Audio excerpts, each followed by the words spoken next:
Well, hello there, welcome back to the channel. Hope you're safe and well. In this video, I'm going to be unboxing my new rifle. What is it, you may wonder? Well, let's find out. Roll the titles.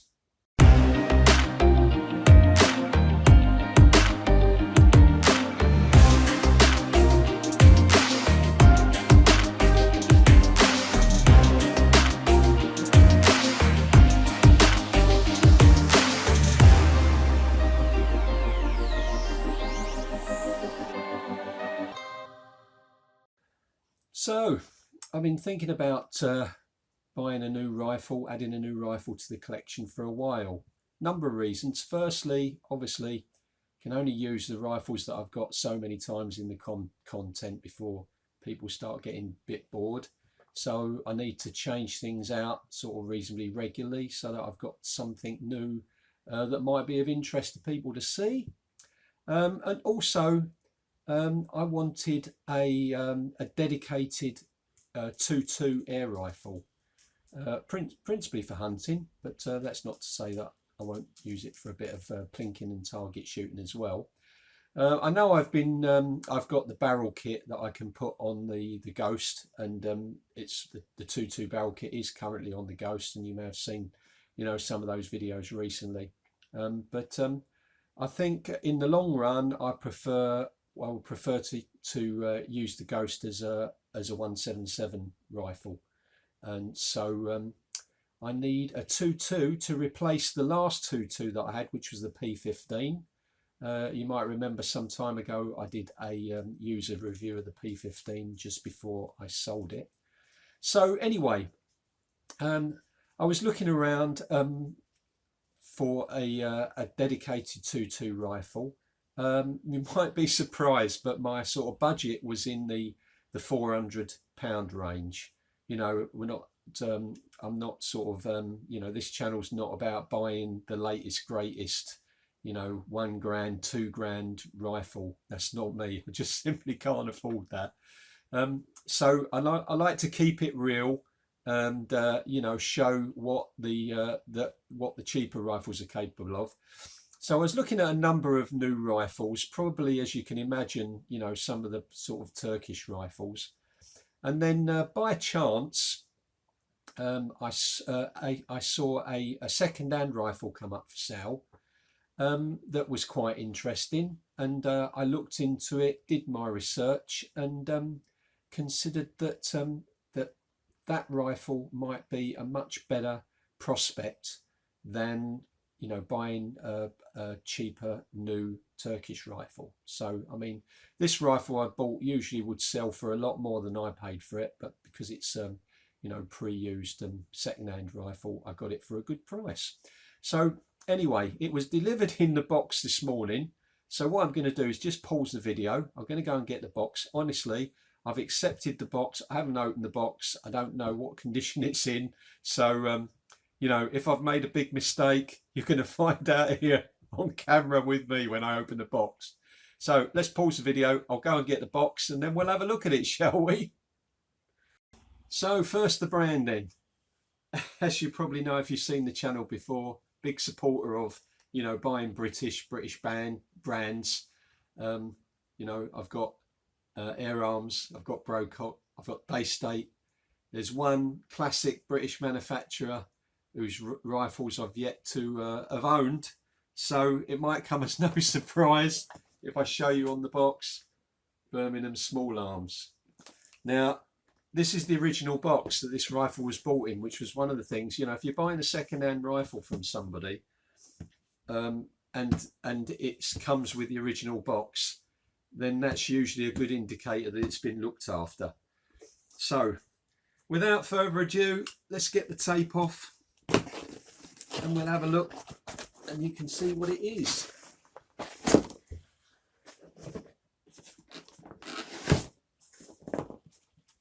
Oh look, I mean, look, it even comes with still comes with the owner's manual in very good condition, so that's cool. How do we do this?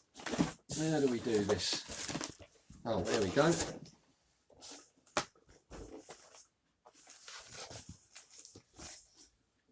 Right, okay, so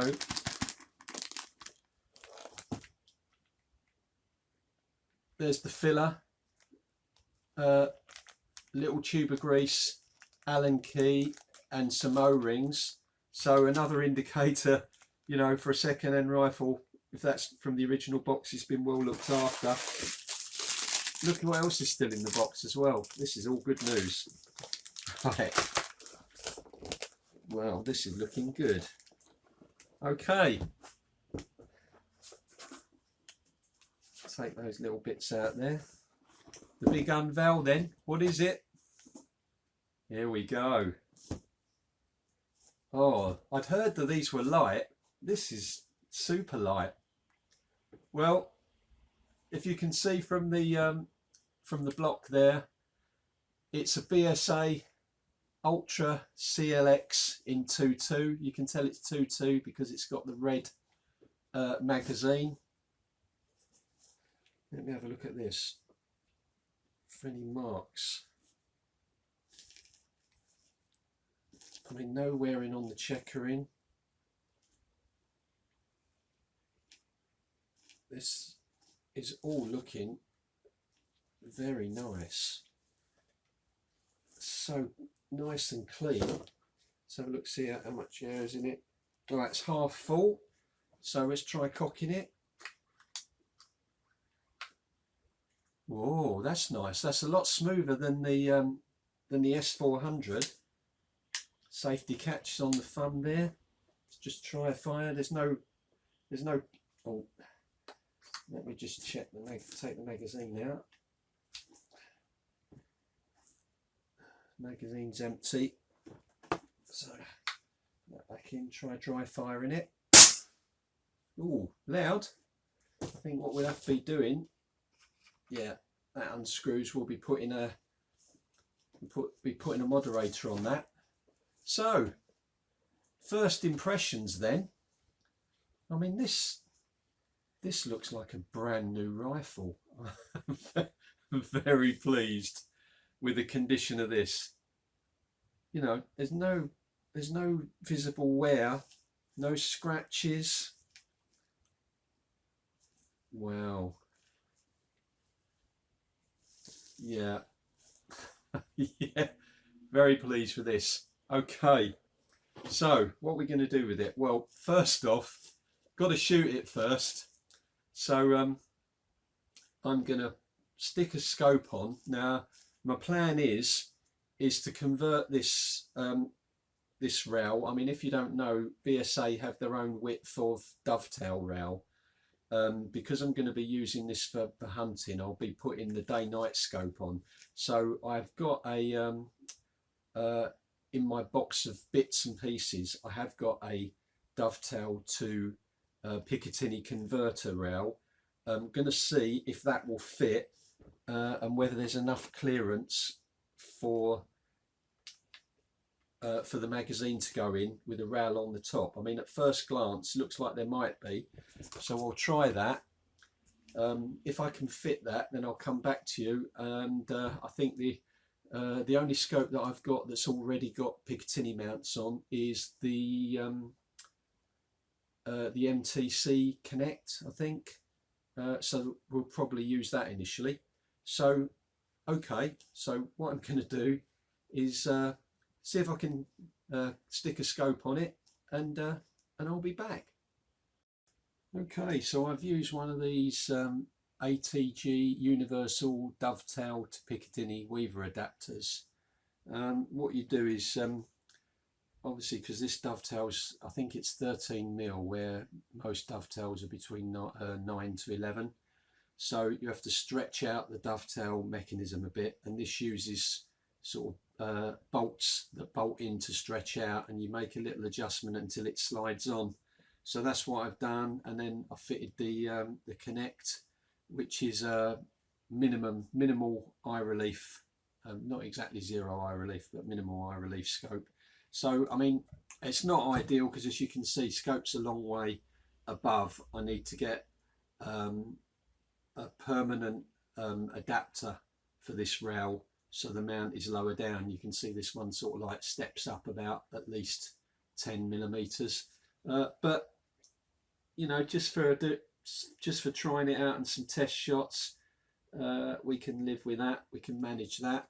And I'll have to go on the interweb and order a proper permanent connection on that.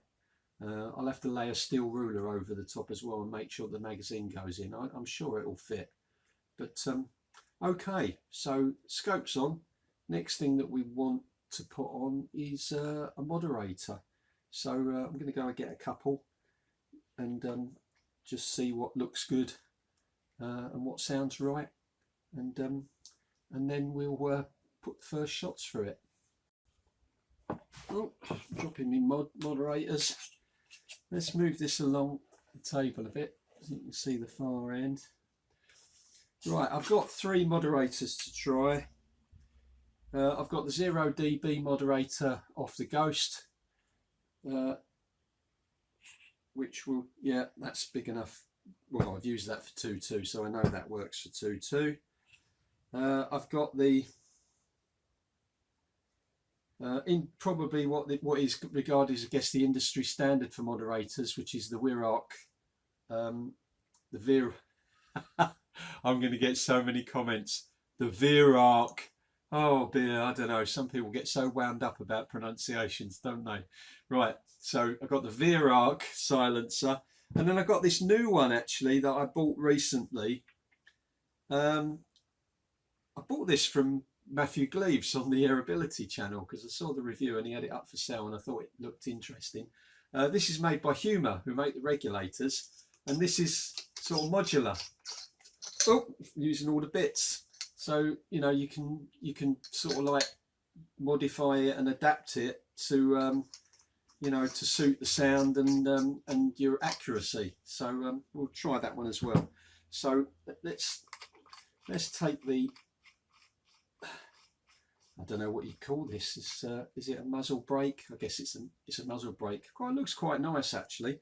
I did hit, you know, I did from all the reviews. Oh, I'm dropping all my silencers. Let's put them over here where they're not going to roll off the table. So let's try this.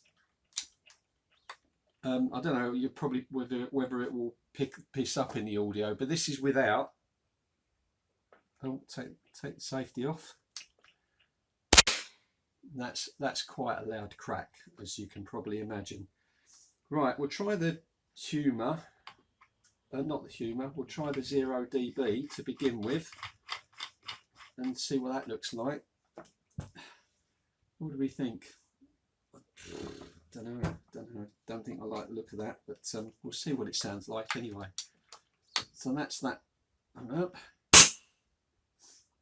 it cuts it down a bit, not much. We'll change over. We'll try the Humour now, which is a little bit longer. About the same.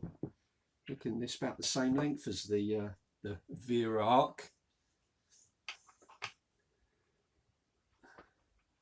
It does extend the length of the rifle quite a bit, but the thing is the rifle's only very short anyway, so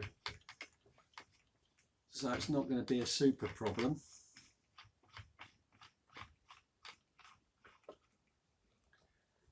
Right, there's that one. That actually looks all right on the rifle there. So it does make it a bit longer, but it's usability that counts, isn't it? Right, let's try that.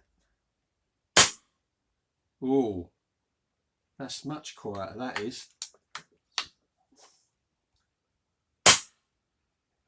Right, let's see what the difference is between that and the Wirarc then. Last one to try.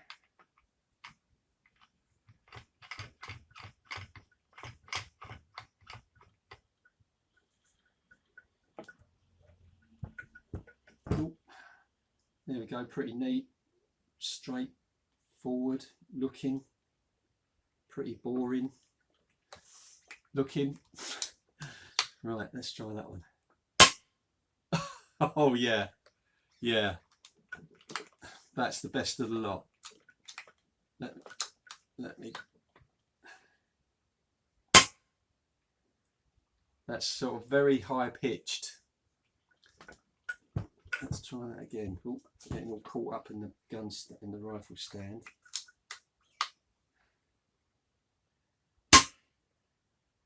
Yeah, I think that's the best. Yeah, so that's going to stay on it for now.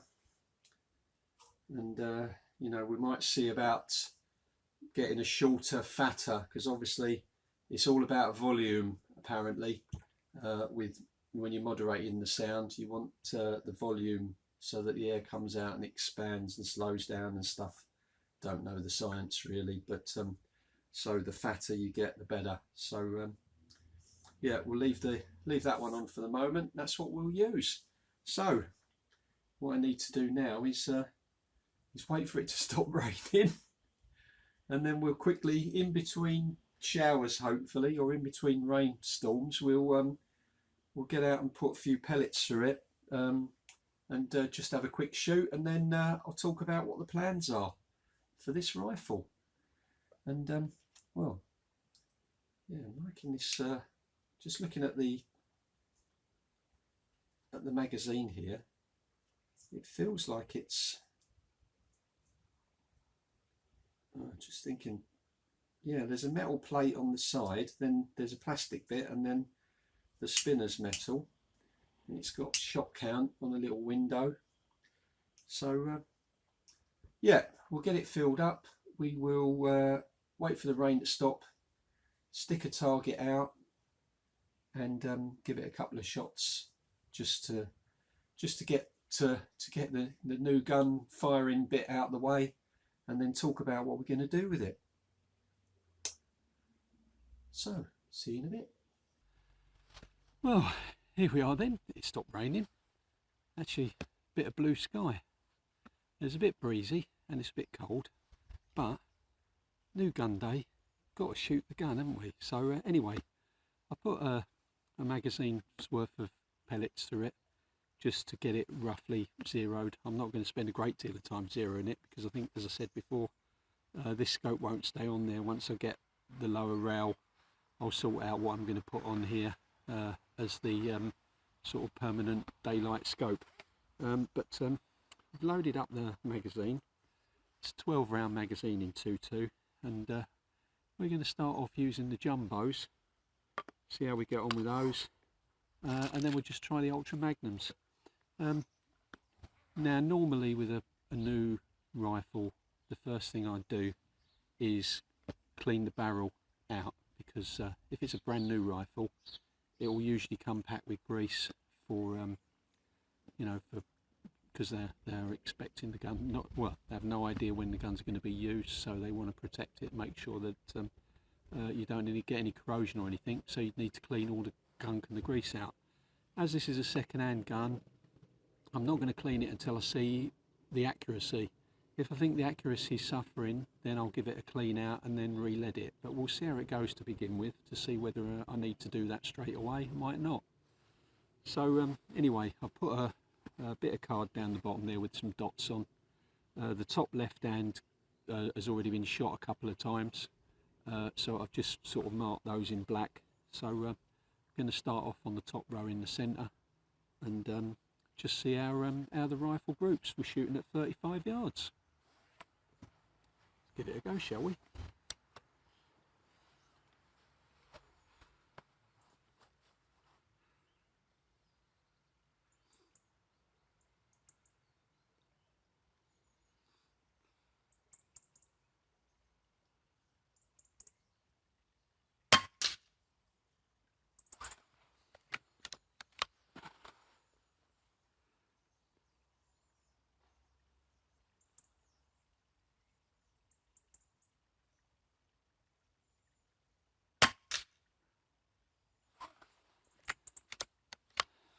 Definite sort of plink sound where you can just hear the metal on metal in the action. Really can't really hear any retort from the barrel. Now I've got that Veroc silencer on.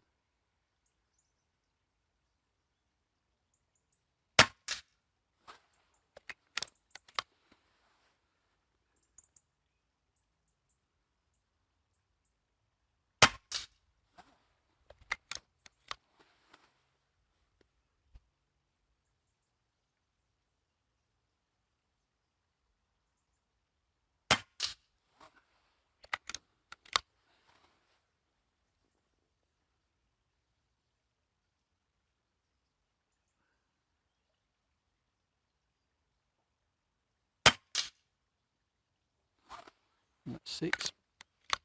Put the last 6 through the next target to the right, black dot.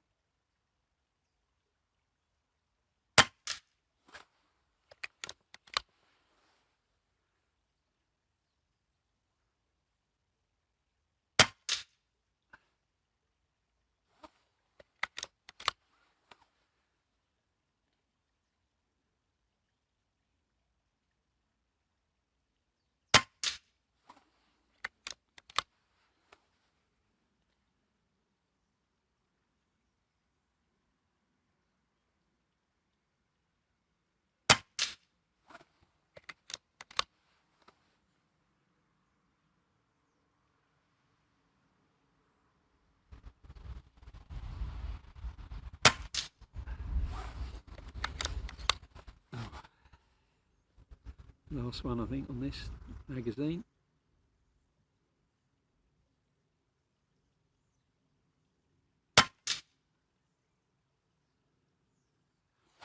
That don't look too bad for a first go from up here.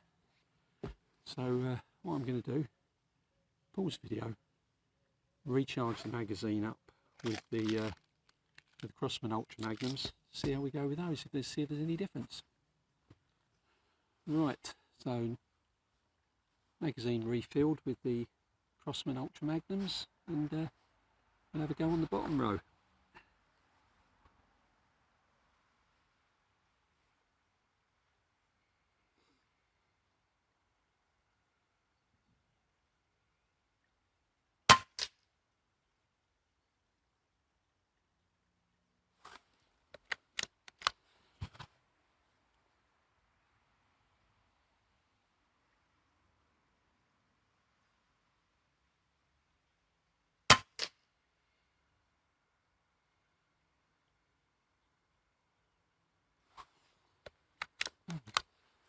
Let's see where they're hitting.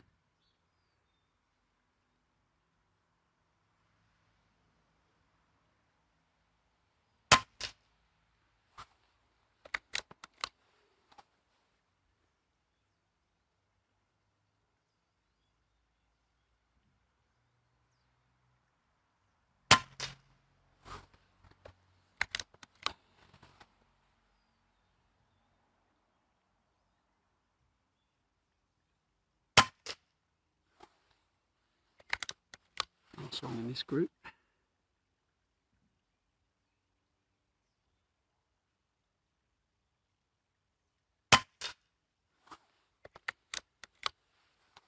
Move across to the next spot.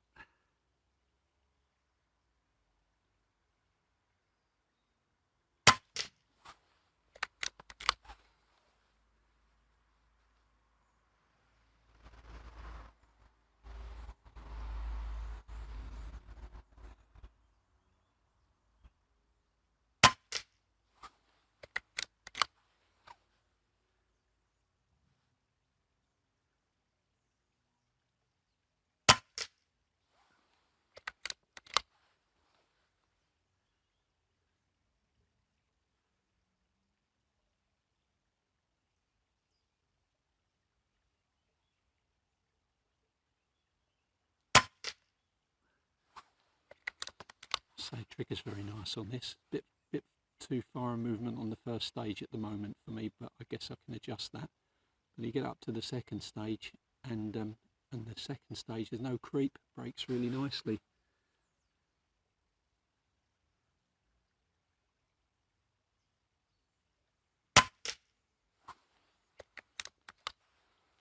Last one.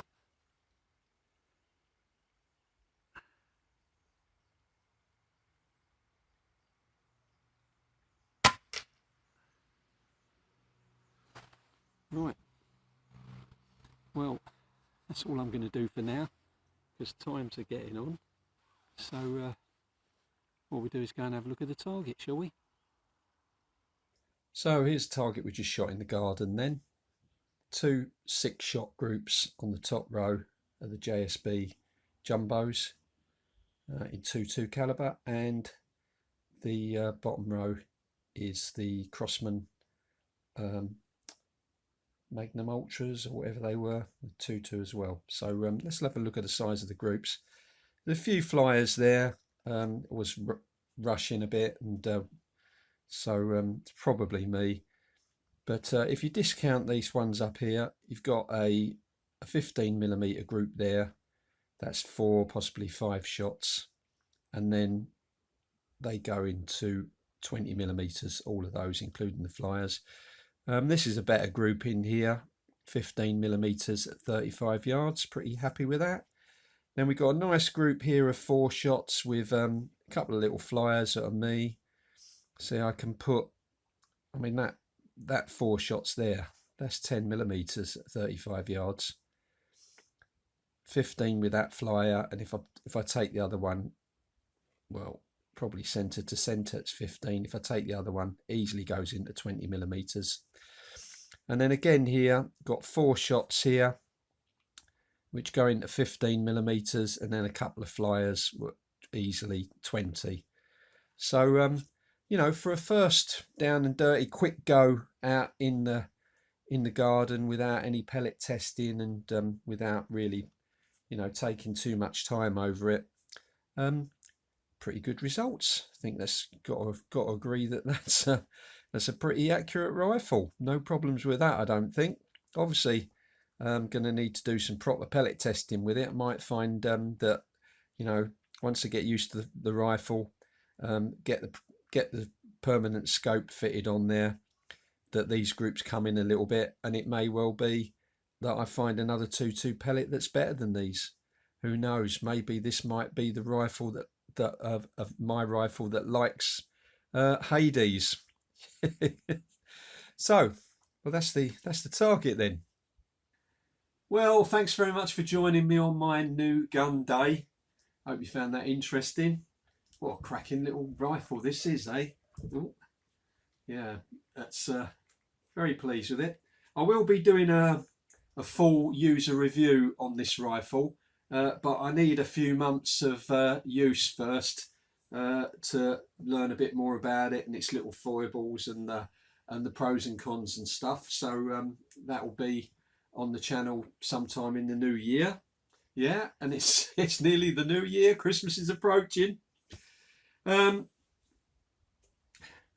What I was thinking as well, actually, is having got this, I mean, obviously I can't do it on this video because we've already cranked the time up more than enough, but I thought it might be useful, particularly for beginners, to go through the steps of when you actually get a new gun, some sort of advice on, you know, you've got your gun, now what do I do? So, you know, things like what I'm going to have to do with this is, you know, cleaning the barrel. I mean, at the moment, I don't need to do that because, as you've seen, that, you know, accuracy is okay. But I mean, sometime in the future it'll be clean. But if it was a brand new gun, I'd clean it. So going through the cleaning, going through checking the power level on the chrono to make sure it's legal. I've still got to do that with this. Then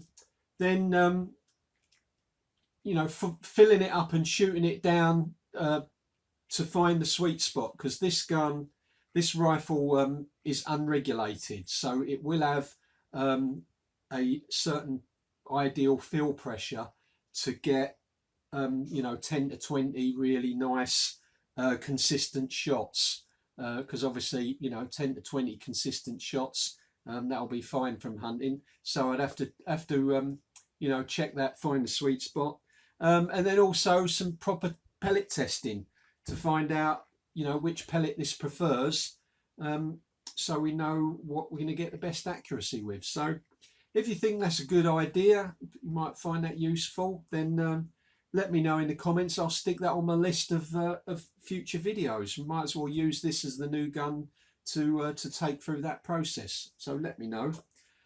So anyway, I think that's enough for this one.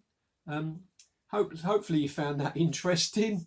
I just thought it was, you know, as I was getting the rifle, it would be interesting to sort of like, you know, do a proper unboxing for something that I had no idea what I was going to find. And as it turns out, you know, cracking rifle, couldn't be happier really. So thanks again for watching. That's all from me for this one. So hopefully see you next time. Bye for now.